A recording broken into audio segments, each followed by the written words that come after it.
잘 들리십니까?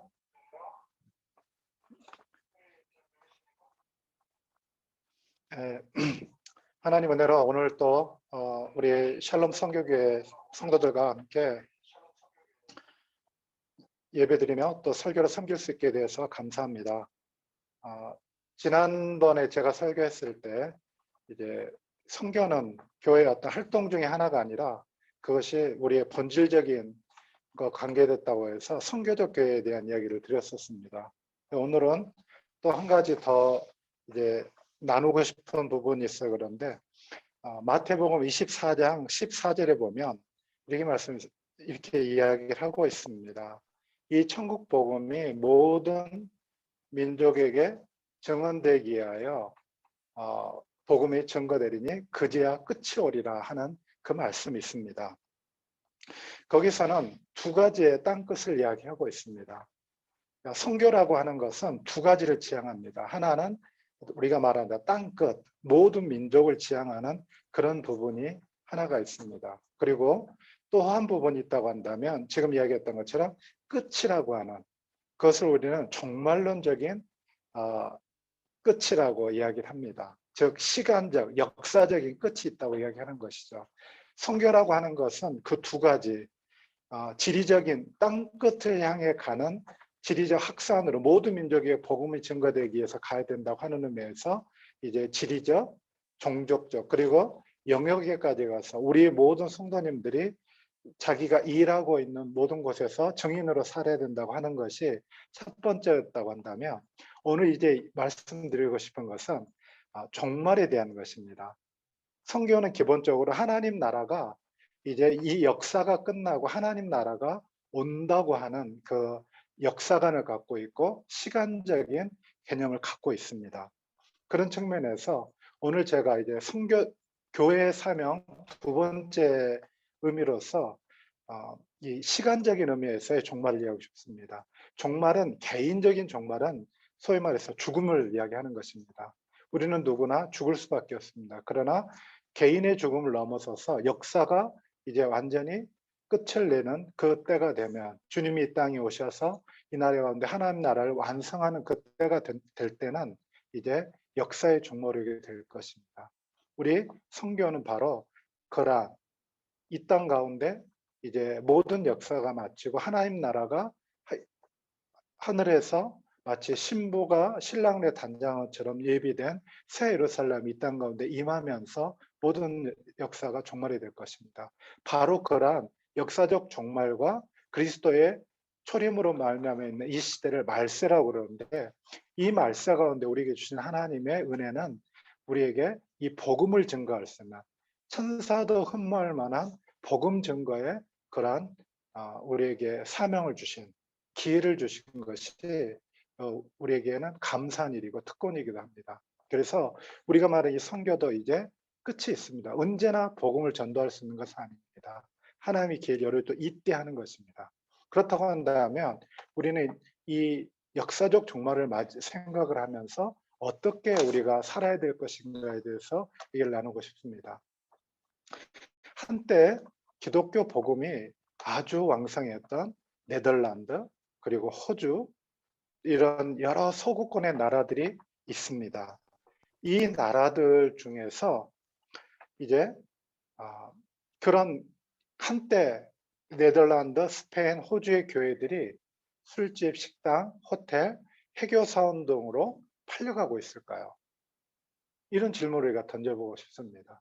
왜 한때 기독교의 왕국이었고 거기에 굉장히 많은 복음이 왕성했었고 선교사를 파송했었고 그런 이 기독교 왕국 크리스텐덤이었던 그 나라들이 이제는 교회가 약해져서 술집, 식당, 호텔, 해교 사원으로 팔려가고 있는 현실을 보게 됩니다. 그리고 이것은 우리에게 중요한 경고를 줍니다. 왜 그랬을까요? 물론 교회가 약해졌죠. 그러나 그 중요한 핵심은 무엇이냐면 그들은 그 다음 세대, 한 세대를 잃어버렸기 때문에 그렇습니다.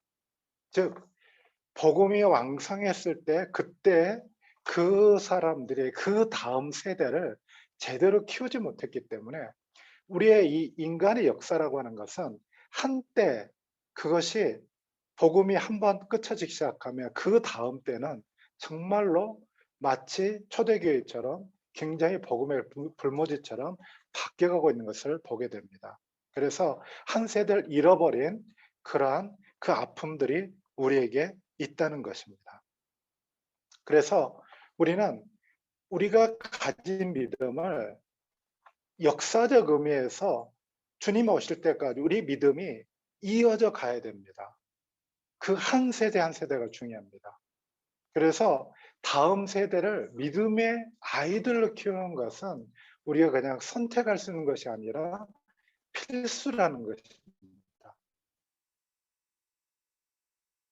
그렇다고 한다면 이 믿음의 아이들을 키운다고 하는 것이 어떤 의미를 가질까요? 어떤 면에서 이것이 의미가 있을까요?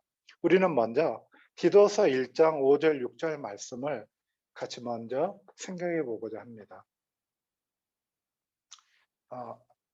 제가 읽겠습니다. 내가 너를 그레데에 남겨둔 이유는 남은 일을 정리하고 내가 명한 대로 각 성의 장로들을 세우게 하려 함이니 책망할 것이 없고 한 아내의 남편이며 방탕하다는 비난을 받거나 불순종하는 이유 없는 믿는 자녀를 둔 자라 할지니라.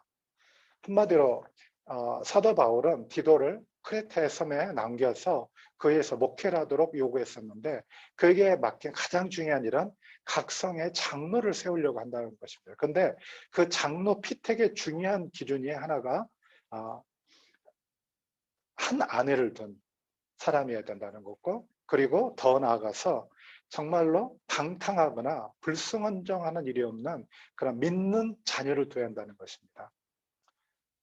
그때 당시에 일부 다처제가 그냥 일반적이었던 그런 사회에서 한 아내의 남편이 된다고 하는 것은 정말 굉장히 그 시대의 사람들과 다른 모습이었었습니다. 그러나 더 중요한 것은 믿음의 자녀를, 하나님의 말씀 순종하는 자녀를 두는 것이 장로 피택의 제일 중요한 기준이었다는 것입니다. 그렇게 생각한다고 한다면 우리 자신을 돌아보게 되면 우리는 정말 우리의 아이들을 제대로 키우고 있는가, 우리의 자녀들을 믿음의 자녀를 키우는 것이 정말 우리가 우리 스스로 평가할 때 부끄러움이 없는가 하는 걸 생각해 보게 됩니다. 믿음의 자녀로 키우는 것은 내가 정말 내 믿음이 교회의 리더로서 부족함이 없다고 하는 것을 증거하는 기준이 된다는 것입니다. 그리고 또 하나는 우리가 갖고 있는 어떤 믿음이라는 것이 우리로 평가받는 것이 아니라 우리가 가진 믿음에 대한 진정한 평가는 그 다음 세대로 평가를 받는다는 것입니다. 사사기 2장 17절에서 11절 말씀을 우리가 같이 읽도록 하겠습니다.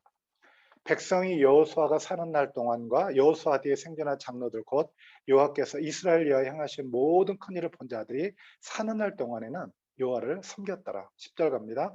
그 세대 사람도 다 그 조상들에게로 돌아갔고 그 후에 일어난 다른 세대는 여호와를 알지 못하며 여호와께서 이스라엘 위하여 행하신 일도 알지 못하였더라. 이스라엘 자손이 여호와의 목전에 악을 향하여 바알들을 섬기며 이렇게 이어지고 있습니다.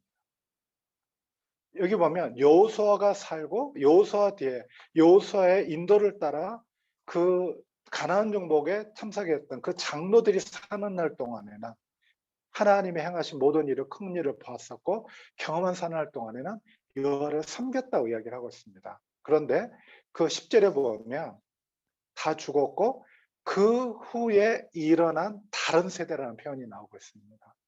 그 후에 일어난 다른 세대는 여호와를 알지 못하며 여호와께서 이스라엘에 행하신 일도 알지 못하였다고 이야기를 하고 있습니다.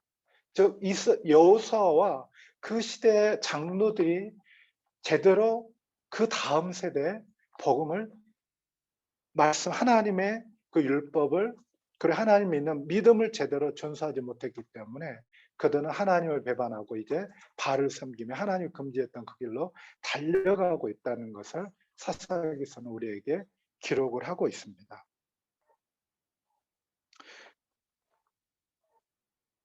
그렇다고 한다면 우리는 이런 질문을 한번 던져볼 수가 있습니다. 영적으로 너무나 경건하고 훌륭한 부모 밑에 불경건한 자녀가 자랄 수 있을까요? 제가 대학 시절에 성경 공부하면서 이런 질문을 제가 받았을 때 굉장히 많이 당황했습니다. 저는 그렇게 믿었거든요. 왕대밭에 왕대가 난다. 이런 이야기 있습니다. 좋은 부모 밑에 자연스럽게 나는 믿음을 가진 자녀가 나온다고 생각을 했었습니다. 그러나 성경의 증거는 꼭 그런 것 같지 않습니다. 하나 예를 들어보겠습니다. 우리는 사무엘이라고 하는 이리한 선지자이자 사사이면서 또 제사장 역할을 했던 사무엘에 대한 믿음을 우리는 잘 알고 있습니다. 그런데 사무엘의 자녀들에 대한 평가가 사무엘상 8장 1절 3절에 나와 있습니다. 사무엘이 늙음에 그의 아들들을 이스라엘 사사로 삼으니 장자 이름은 요엘이요 차자 이름은 아비야라. 그들이 브엘세바의 사사가 되니라. 그의 아들들이 자기 아버지 행위를 따르지 아니하고 이익을 따라 뇌물을 받고 판결을 굽게 하니라 라고 이야기하고 있습니다. 사무엘이 늙어서 이제 이스라엘 사사가 필요하다고 생각했기 때문에 이스라엘 장로들은 그들의 아들들을 요엘과 아비야를 사사로 삼아서 이스라엘을 이끌어가는 사람을 삼고 싶었습니다. 그래서 브엘사바에서 그들에게 기름을 붓고 사사로 세웠었습니다. 그런데 그의 결과는 3절에 본 대로 자기 아버지가 신실하게 했던 그 행위를 따르지 않고 이익을 따라 뇌물을 받고 판결을 굽게 하니라. 사사의 가장 중요한 그 역할 중에 하나는 평화 시에는 재판장이었습니다. 재판관의 역할을 했었습니다. 전쟁의 때는 군사를 이끌고 하는 군사 지도자로서 했지만 평상시에는 판결을 하는 판사였었는데 이익을 따라 뇌물을 받고 판결을 굽게 했다고 이야기하고 있습니다. 사무엘이 그렇게 훌륭한 사람이었고 이스라엘을 세웠던 사람, 이스라엘의 왕을 세웠던 그러한 사람이었음에도 불구하고 그는 그들의 자녀들에 대해서 교육에 실패했다고 하는 그런 평가를 해도 무리하지 않다고 생각을 합니다. 그렇게 정말 자녀를 믿음으로 키운다는 것은 저절로 되지 않는다는 것입니다. 그런데 이 사무엘이 그러면 왜 자녀 교육에 실패했을까에 대해서 생각해 보겠습니다. 뒤에 보면 이제 사사기에 보면 엘리 제사장에 대한 그런 평가가 나오고 있습니다. 사무엘상 2장 12절 17절에 보면 너무 길기 때문에 짧게 이야기하면 한마디로 17절에 이 소년들의 죄가 여호와 앞에 심히 크면 그들이 여호와의 제사를 멸시함이었더라고 그렇게 하나님이 그렇게 성경의 기록하고 있습니다. 그리고 그의 쪽 특히 22절 2절 보면 정말 그 엘리 아들도 홈리와 비느하스가 입에 담기조차 부끄러운 그런 악행과 범죄를 저지르는 것을 보게 됩니다. 그래서 하나님이 당신의 선지자 종을 보내서 평가하는 그의 말은 뭐냐면 내가 네 아들들을 나보다 하나님보다 중요하게 여겨서 제사를 무시하고 이렇게 했다고 그렇게 평가하면서 한 달 한시에 죽을 것을 선언하십니다. 따지고 보면 사무엘은 그의 아버지 엘가나와 한나라고 하는 훌륭한 믿음의 가정의 자녀였었습니다. 그런데 안타깝게도 사무엘에 젖을 때자마자 어렸을 때부터 엘리 가문에 가서 먹고 자면서 그들의 아들처럼 했었습니다. 그래서 그가 배웠던 자녀 교육은 사실은 엘리의 가정 교육이었다는 것이죠.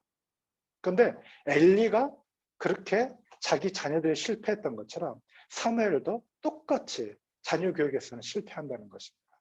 그래서 그 다음 페이지 보면 이야기하는 것처럼 자녀를 믿음의 사람을 키우는 것은 저절로 이루어지지 않는다는 것을 우리가 보고 있습니다. 그렇다고 한다면 우리는 어떻게 해야 될까요? 우리가 어떻게 해야 될까 생각하기 전에 우리 다음 세대는 지금 어떻게 살고 있을까요? 제가 몇 가지 통계들을 준비해 봤습니다. 시간이 없기 때문에 빨리빨리 보게 될 텐데요.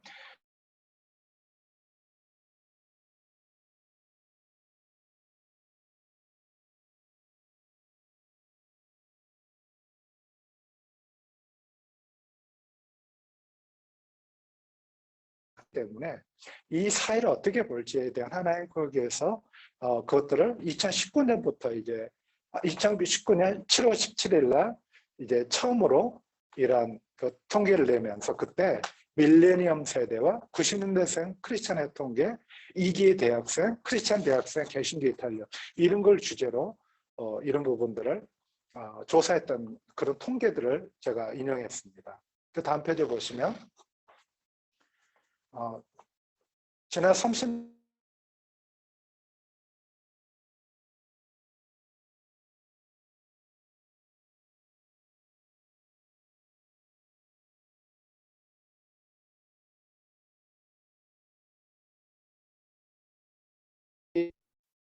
30년간 1985년의 통계와 2015년 인구 센서스 통계를 갖고 와서 한 것에 보면 1985년에 19세 이하는 41%, 또 20, 30, 20대, 30대는 38%, 그래서 거의 79%가 30대 미만의 아주 젊은 그런 인구 구조를 갖고 있었습니다. 그리고 40대 이상부터 해봐야 여기가 21% 정도의 그런 인구 구조를 갖고 있는데 2015년 조사에 의하면 19세 이하가 41%, 22%로 반으로 줄어들었고 또 20, 30대가 38%, 25% 줄어들었습니다.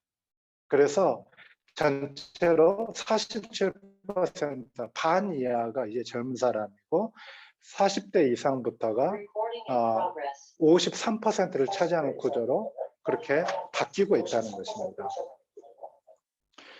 그런데 오른쪽에 보면 총 인구의 비율을 보게 되면 그 전체 한국의 인구 구성비와 지금 우리 기독교인의 구성비가 비슷하게 가고 있다는 것입니다.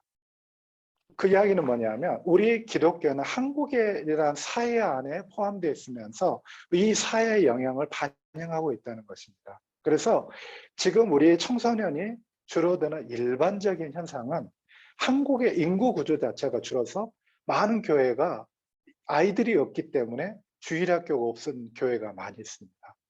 그런데 단지 그러한 인구 통계적인 그 영향으로 보기에는 지금 교회, 주일학교의 감소라든지 청소년이 감소하는 것은 심각한 상황이라는 것을 우리 모두는 느끼고 있습니다. 자, 그렇게 했을 때 우리 아이들에 대한 내용들을 좀 더 그 다음 페이지를 보면서 설명을 드리도록 하겠습니다. 그렇다고 한다면 이 아이들이 어렸을 때부터 예수를 안 믿는 게 아닙니다.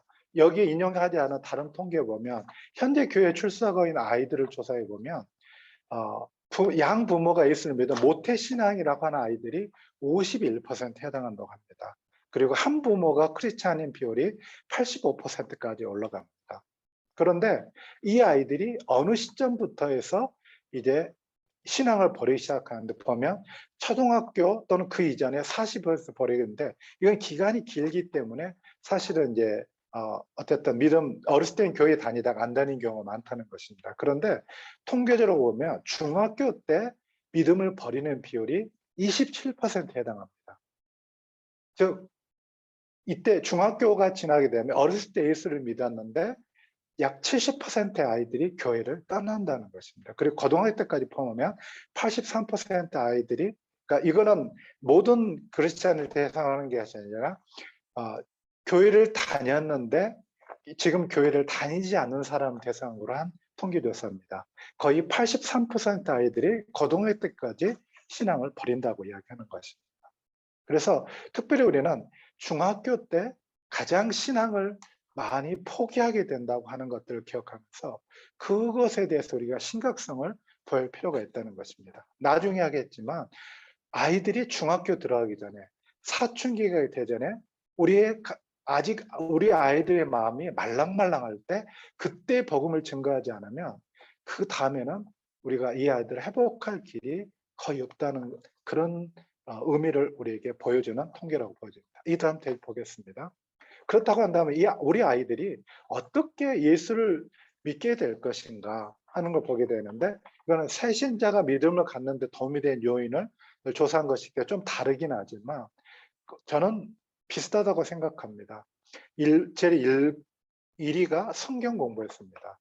예수 안 믿는 사람이 예수를 믿게 되는 가장 중요한 게 성경 공부였고 그다음에 설교를 이야기합니다. 즉 우리가 믿음을 갖는 데 가장 중요한 그 요인이 있다고 하면 그건 바로 말씀이라는 것입니다. 우리가 말씀을 가르친다는 것입니다. 그럼 그다음 또 통계를 보겠습니다. 자, 그렇다고 했을 때 이제 출석 교인들이 항목별로 만족도를 조사하고 있습니다. 교회 출석한 사람들을 했을 때 여러 가지 목사님의 리더십이라든지 기도와 예배의 영성이라든지 사역에 대한 평신도의 참여라든지 선교 사역이라든지 이런 거에서 대체로 만족도가 높습니다. 그런데 비해서 지금 붉은 표시에 되어 있는 소그룹의 체계적 활동이 그런 것에 비해서 굉장히 만족도가 떨어진다는 것입니다. 그것이 심각한 것은 2012년 조사할 때는 약 3.78점의 만족도를 가졌던 이 소그룹 활동이 2017년 조사할 때 3.56점으로 점점 그 만족도가 떨어진다는 것입니다. 교회 활동은 커지고 교회는 화려해지지만 사람들이 정말 이렇게 소그룹으로 체계적 활동한 부분에 불만을 갖고 있다고 이야기하고 있는 것입니다. 그런데 최근에 코로나 상황을 맞으면서 우리는 그런 대그룹의 교회 예배의 모습이라든지 그런 것들이 굉장히 어려움을 겪고 있는 것을 우리는 이미 경험했습니다. 앞으로의 상황은 소그룹이 훨씬 더 중요해진다는 것을 우리에게 함의한다고 생각합니다.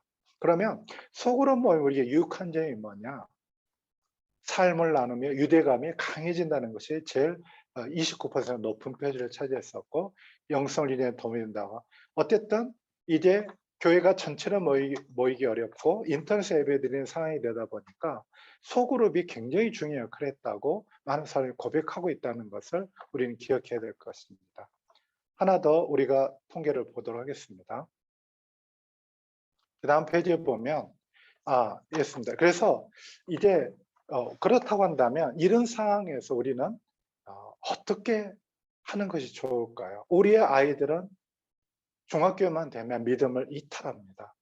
그 다음에 우리는 자주 모일 수가 없습니다. 그렇게 됐을 때 우리가 어떻게 해야 될까 하는 거에 대한 것들을 나누고 싶습니다.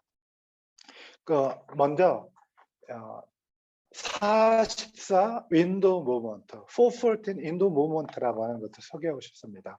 이것은 나오게 됐던 배경은 1040 Windows라고 하는 운동이 있습니다. 1040 창이라고 하는 운동은 미전도 종족을 선교에 대한 굉장히 중요한 한 장으로 설명하는 것입니다. 그것은 북위 10도에서 40도 그리고 아시아에서부터 아프리카까지 그 1040 창 안에 세계 미전도 종족의 80% 이상이 거기에 포함되어 있다고 하는, 그래서 거기에 집중해야 한다는 그런 운동을 펼쳤던 게 1040 창인데, 거기에서 414 Windows Movement라고 하는 것은 복음을 받아들이기 쉬운 4살에서 14살까지의 영유아 청소년들을 교회가 복음으로 구해내자는 운동입니다. 즉 아이들이 가장 복음을 수용적이고 부모의 말씀에 대해서 그것을 가장 복종하기 쉽고 아직 말랑말랑한 4살에서 14살 사이의 청소년과 어린아이들에게 초점을 맞춰서 복음을 전개하자는 것입니다. 이것에 대한 증거는 많이 있습니다. 신앙적으로 하나님께 쓰임받던 많은 사람들이 대부분이 14살 이전에 다 예수님 인격적으로 영접하고 하나님께 은혜를 받았다는 그런 것에서 출발하게 됐는데, 이 운동의 출발은 뉴욕에서 사역하는 김남수 목사님이 이 414 Windows 운동에 중요한 역할을 하셨던 것을 기억합니다. 즉 이것은 우리가 이제는 지리적으로 종족적으로 영역으로 가는 그런 지리적 확장을 넘어서서 이제는 우리의 시간적 의미에 초점을 맞춰서 우리의 세대라는 것에 초점을 맞춰서 우리의 다음 세대들에게 복음을 전가한다고 하는 중요한 그런 것을 보이고 있다는 것입니다. 그런데 이 414 인도 무브먼트라고 하는 이것이 지금 시도된 것일까요? 그렇지 않습니다. 이미 성경에서는 어린아이에게 복음을 전가한다고 하는, 말씀을 가르쳐야 한다고 하는 것을 이야기하고 있습니다. 신명기 6장 4절부터 9절까지에 보면 이런 말씀이 있습니다. 이것은 길기 때문에 다 읽지 않겠지만 이 성경에서는 특히 이스라엘 사람들이 중요하게 생각하는 쉐마라고 하는 이 구절입니다. 이 쉐마 들으라라는 뜻인데요.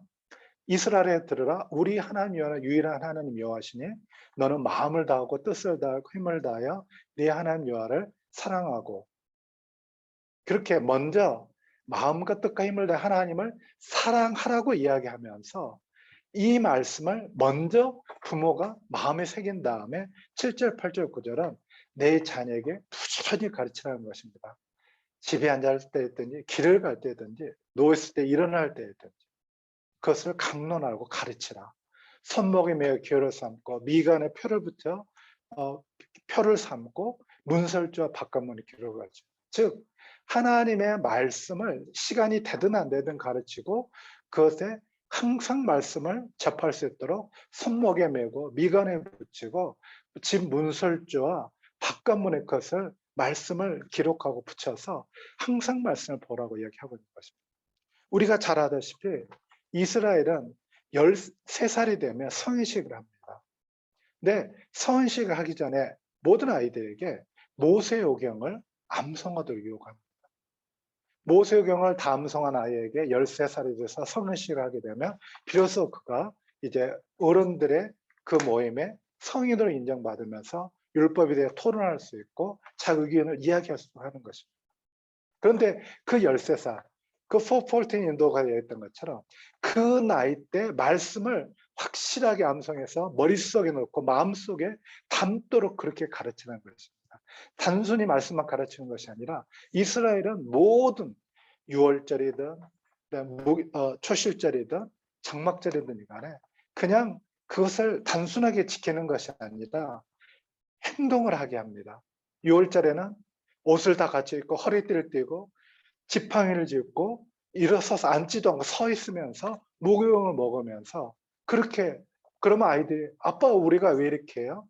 이것은 우리가 하나님 우리를 애굽에서 우리 조상들을 인도해낼 때 시간이 없어서 옷 다 메고 지팡이를 짚고 그렇게 떡을 먹었단다. 떡을 먹으면서 그렇게 나왔단다 하면서 그 상황에 대해서 아이들에게 각인을 시키는 것입니다. 그것이 이스라엘의 교육이었습니다. 그래서 믿음을 삶으로 사는 훈련을 말씀과 함께 가르쳤다는 것입니다. 저는 우리가 이것들을 해야 된다고 생각합니다. 저는 그런 의미에서 이스라엘의 자녀 교육에 2000년 동안 나라가 없었음에도 불구하고 이스라엘 정신을 잊지 않았던 그들이 말씀을 가르쳤다는 것입니다. 그런데 그것을 그 이스라엘의 교육법, 또 질문을 가르쳐 하브로타, 그리고 또 하나님 말씀 암송의 테필린, 이런 교육의 이런 방법들을 우리는 배울 필요가 있는데, 저는 강병 목사님이 젊은 시절에 이스라엘에 가서 공부를 하고 그걸 배웠다는 것이 바로 이때를 위함이 아닌가 저는 생각을 합니다. 그래서 이스라엘이 가장 좋은 그런 교육의 방법들을 저는 우리 이 샬롬 선교교회가 배웠으면 좋겠습니다. 그래서 제가 이제 나름대로 생각했습니다. 우리가 이런 것 어떻게 적용할지에 대해서는 우리가 같이 머리를 맞대고 기도하고 하면서 만들어갈 수 있다고 생각합니다. 그런데 제가 생각했을 때 이런 방법들은 좋지 않을까. 그래서 초등학교 졸업하기 전에 성경을 읽고 그에게 복음을 전하고 영접하게 하는 이런 일을 우리 꼭 해야 되겠다. 우리 초등학교 졸업할 때 주일학교 졸업하고 이제 중등부에 올라가기 전에 반드시 이렇게 했으면 좋겠다. 그래서 나중에 이제 그가 세례를 받게 됐을 때 세례 그냥 받는 것이 아니라, 또는 입교 그냥 하는 것이 아니라 자기 입으로 자기가 예수님이 나의 구세주며 나의 왕이신 것을 그렇게 고백하게 했으면 좋겠다. 또 우리가 믿음을 삶으로 살도록 돕는 방법 중에 하나는 일주일에 한 번 식사 겸 가정 예배를 꼭 드렸으면 좋겠다는 것입니다. 매일 드리는 건 좀 어려울 수 있다고 하지만 그것은 이제 이스라엘 사람들이 금요일 저녁에 샤밧이라고 안식이 시작돼요. 안식이 시작되기 전에 샤밧 식사를 하게 됩니다. 이건 정말 굉장히 배울 의미가 있는데 이 샤밧 식사의 주도자는 엄마입니다. 어머니가 음식을 준비하고 촛불을 켬으로써 금요일 저녁에 샤밧 식사가 시작이 됩니다. 많은 음식을 나누고 그러고 나서 그들의 하나의 말씀을 나누고 하는 그런 것을 통해서 일주일에 한 번은 무조건 모은 가족이 모여서 축제 겸 또 이렇게 식사를 하고 교제를 하는 굉장히 좋은 전통. 우리는 밥상머리 교육이라고 하는 옛날 그런 방법들인데 요즘에는 우리 식사가 다 제각기 하면서 밥상머리 교육이 없어졌습니다. 저는 이 가족의 일체성을 위해서도 샤바 식사, 금요일 일주일에 한 번 이런 것을 본받아 사는 예배 드렸으면 좋겠다고 생각을 합니다. 매일 말씀 묵상하고 경건의 시간을 갖는 거 저는 굉장히 중요하다고 생각을 합니다. 또 매일 30분이나 1시간 자기 전에 성경 통독 것을 저는 권합니다. 하루에 3장 성경 읽어라. 그러면 1년에 1독 할 수 있다. 저도 많이 시도해 봤는데 그거 참 잘 안 됩니다. 그런데 하루에 30분이 1시간을 함께 가족이 함께 성경을 통독한다고 하면 그건 정말 시간을 구원하게 됩니다. 그래서 이 성경 통독을 또 권해드리고 싶습니다. 그리고 아이들에게 용돈을 주고 그 용돈 중에서 11조를 드리는 훈련, 감상금을 하는 훈련. 그래서 돈의 주인이 하나님이라는 것을 저는 어렸을 때 가르쳐야 한다고 생각을 합니다. 또 자기 자신만 돌아보는 것이 아니라 필요가 있는 아이들의 친구가 되어주고 그들을 어떻게 도울 것인지 또 고원이나 이런 부모가 없는 아이들 어떻게 잘하고 있는지를 보면서 하나님 내게 주신 그 은혜를 어려운 이웃들을 위해서 나누고 돕는 그런 것들이 삶이 됐으면 좋겠습니다. 이외에도 저는 굉장히 많이 있을 거라고 생각을 합니다. 이런 부분들을 우리 아이들이 믿음의 살도 가다 않으면 그냥 머릿속만 담긴 삶이 믿음이 아니라 실제의 삶으로 말미암아 우리 아이들이 정말 믿음 가운데 든든하게 설게 되지 않을까 생각을 합니다. 그래서 저는 이런 것들을 제안하고 싶습니다. 우리 샬롬 선교교회는 이제 인터넷을 기반으로 한 선교를 목적으로 하는 교회라고 하는 굉장히 혁신적이고 정말로 이 시대 모델이 될 만한 교회라고 생각을 합니다. 한동안 안디옥 교회를 한국 교회 선교적 교회 모델로 하나님 사용하셨다고 한다면 이제 이 인터넷을 기반으로 하는 이 21세기에는 하나님이 새로운 선교적 교회의 모델을 만들기로 원한다고 하는데 저는 우리 샬롬 선교회가 분명히 그렇다고 생각합니다. 그런데 샬롬 선교회가 인터넷을 기반으로 하는 그런 모임을 갖다 보니까 약점이 무엇이냐 하면 우리가 함께 모여서 예배드리지 못하는 성도들이 많이 있습니다. 교회 2000년 역사를 통해서 교회가 갖고 있는 굉장히 중요한 그러한 교훈들이 있습니다. 예배와 또 교제와 그리고 봉사 그리고 교육 이런 부분에 있어서 교회가 갖고 있는 좋은 부분이 있는데 우리가 함께 모이지 못하는 우리가 오프라인으로 모이는 교회 모임이 약화되다 보니까 이런 기능이 약화될 수 있다는 것입니다. 그래서 이것들을 보완하고 하는 의미에서 저는 이런 제안하고 싶습니다.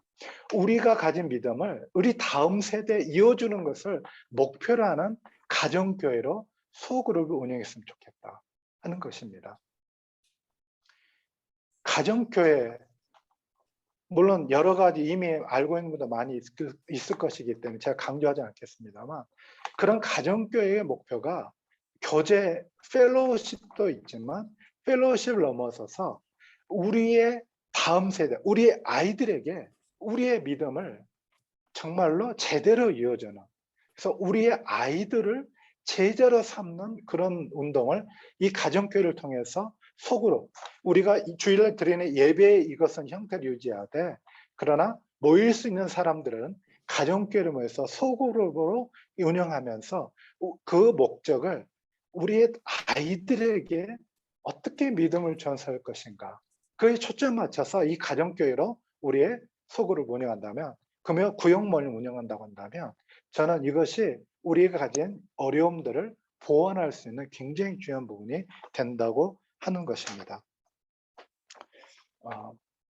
저는 오늘 말씀을 이제 마무리하면서 말라기서 4장 5절 6절 말씀을 우리가 같이 나누고자 합니다. 우리가 한 목소리를 같이 읽어보도록 하겠습니다. 보라 여호와의 크고 두려운 날에 이르기 전에 내가 선지자 엘리야를 너에게 보내리니 그가 아버지의 마음을 자녀에게로 돌이키게 하고 자녀들의 마음을 그들의 아버지에게로 돌이키게 하리라. 돌이키지 아니하며 두려울 건데 내가 와서 저주로 그 땅을 칠까 하노라 하시니라.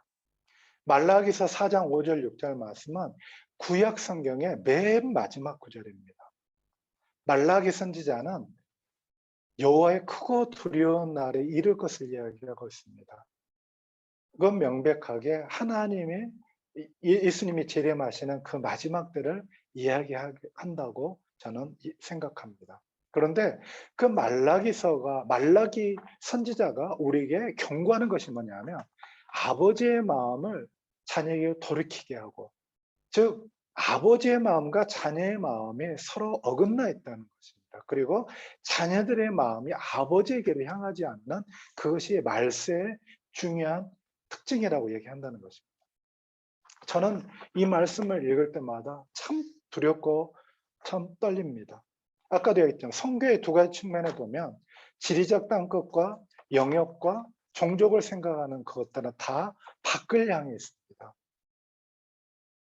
그래서 선교 사역 열심히 하다 보면 정작 우리의 자녀와 가정에 대해서 소홀해지는 경우가 많이 있습니다.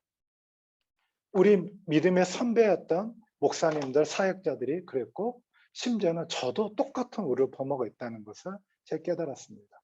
제가 열심히 주의 종으로 살겠다고 열심히 사역을 쫓아다니고 열심히 일을 했는데 정작 우리 아이들에게 소홀했다, 이 말씀을 들으면서 우리 아이들에게 소홀했구나 하는 그런 마음을 갖고 우리 아이들을 돌아봤더니 우리 아이들은 벌써 이미 이 시기가 지나가 버렸어요. 말랑말랑한 시기가 지나가고 사춘기를 지나가고 이제는 친구들의 말과 이 세상에서, 대학에서 하는 이야기들을 듣기 시작했다. 그래서 그때가 지나가 버렸다고 하는 것을 깨달았습니다. 지금 아이를 키우는 우리 성도님들은 이 정말 어떤 때는 지루하고 너무 힘들고 아이들 키우는 것들이 너무 괴롭고 어렵다고 느낄 때가 많이 있을 것입니다. 그런데 경험자로서 이야기하는데 이 시기가 너무나 빨리 지나갑니다. 너무나 빨리 지나가서 정말 나중에 후회합니다. 그래서 우리 아이들이 아직 복음을 받아들이기 좋은 이 시기에 저는 꼭 이 아이들에게 집중하고 이 아이들에게 복음을 증가하는 것이 우리가 가진 믿음, 우리 자녀들에게 주원사는 것이 우리 믿음의, 우리 인생의 사명이자 본질이라는 것, 우리 교회의 사명이라고 하는 것을 우리가 꼭 기억했으면 좋겠습니다. 그럴 때 우리는 우리 시대로, 우리 세대로 끝난 것이 아니라 우리 다음 세대로 이어져서 예수님이 이 땅에 오실 때 내가 믿음을 가진 자를 보겠느냐, 주님 예수님이 그렇게 우리에게 반문하셨는데 그때까지도 우리 자녀들은 계속해서 믿음이 존수돼서 정말로 주님을 부르면서 마라나타 주 예수의 오시옵소서 그렇게 고백하는 그런 믿음이 될 것입니다. 제가 처음에 믿음을 가졌을 때 마태복음을 보면서 낳고 그렇게 기록해서 너무 지루하고 짜증이 났었습니다. 도대체 한 사람의 인생을 이렇게 낳는 것으로 평가하는 것인가. 근데 제가 철이 들고 지금 시점에 생각하면 한 사람의 인생에 있어서 믿음의 자녀를 낳아서 그 믿음을 전수하는 것이 가장 핵심이며 본질이라는 것을 성경은 그렇게 기록하고 있는 것입니다. 우리 아이들은 정말로 믿음을 가진, 내가 가진 믿음을 정말로 그대로 이어받은, 오히려 나보다 더 나은 믿음을 가진 그런 믿음의 세대입니까? 그렇게 아멘이라고, 예라고 대답하기 어려운 분이 있다고 한다면 우리 이 시간에 우리의 마음을 새롭게 다지십시다. 우리 샬롬 선교교회가 선교의 모범일 뿐만 아니라 우리의 다음 세대에게 믿음을 가르치고 전수하는 부분에 있어서 정말로 본이 되는 그런 아름다운 교회가 되기를 주님의 이름으로 축복합니다. 우리가 이 시간에 함께 같이 기도했으면 좋겠습니다. 다른 거 말고 한 가지만 놓고 기도하겠습니다. 하나님, 아직 기회가 있을 때 우리 자녀에게 믿음을 전수하는 그런 믿음의 부모가 되게 해주십시오. 우리 샬롬 선교회가 선교적 모범을 보일 뿐만 아니라 다음 세대 선교에 정말로 좋은 모델이 되는 그런 교회가 되게 해주십시오. 그것을 위해서 우리 강보영 목사님과 모든 성도들이 함께 이 일을 위해서 기도하면서 주님 주신 사명으로 알고 여기에 대해서 우리가 정말 좋은 답을 얻게 해주십시오. 우리 한 가지를 위해서 합심해서 기도한 다음에 우리 강부영 목사님 나오셔서 마무리 기도해주시고 다음 예배 순서 인도해 가도록 하겠습니다. 한 2분 정도 기도하겠습니다. 하나님 아버지 참 감사합니다. 하나님 오늘 우리가 예불 향해서 복음을 증거하고 선교하는 것만큼이나 우리의 자녀들에게 복음을 증거하고 전수하는 것이 너무나 중요하다는 것을 우리 깨닫게 해주셔서 감사합니다. 지금만이 아니라 주님의 이미 신명기에 우리에게 그렇게 말씀하셨고 신명기를 통해서 자녀에게 복음을 증거하는 게 너무나 중요하다. 그런데 그것을 지키지 못하고 사사 때 여호수아와 그 시대의 사람 죽고 나서 그 다음 세대가 주님 배반했던 것을 보게 됩니다. 하나님 정말 아이들이 아직 말랑말랑하고 복음을 받아들이고 순정적인 그 시간이 불과 15년이 안 됩니다. 하나님 우리가 지루하고 짜증내지 말고 우리 아이들의 그 시기에 아버지의 복음을 증거해서 정말 이 아이들이 어렸을 때 사춘기가 되기 전에 예수님을 구세주를 영접하고 예수님을 앙으로 영접하고 주님께 평생 쓰임받는 그런 아름다운 세대, 아니 우리 복음의 세대가 우리 다음 세대 그 다음 세대로 계속 이어져서 예수님이 이 땅 가운데 오실 때 정말 주님께서 아버지 우리에게 놀라운 그런 아버지의 믿음의 복을 착하고 충성된 종이라고 충복되는 그런 것이 아버지 그런 칭찬이 우리 샬롬 선교회와 한국교회에 있어질 수 있도록 주여 축복하여 주시옵소서. 주님 감사합니다. 이 말씀 우리에게 아버지에게 정말 새겨지고 중요한 교훈이 되고 교회의 사명으로 우리 인생의 본질로 우리 인생의 사명으로 받아들이는 모두가 될 수 있도록 축복하여 주시옵소서. 감사드리며 예수님 이름으로 기도드리옵나이다. 아멘.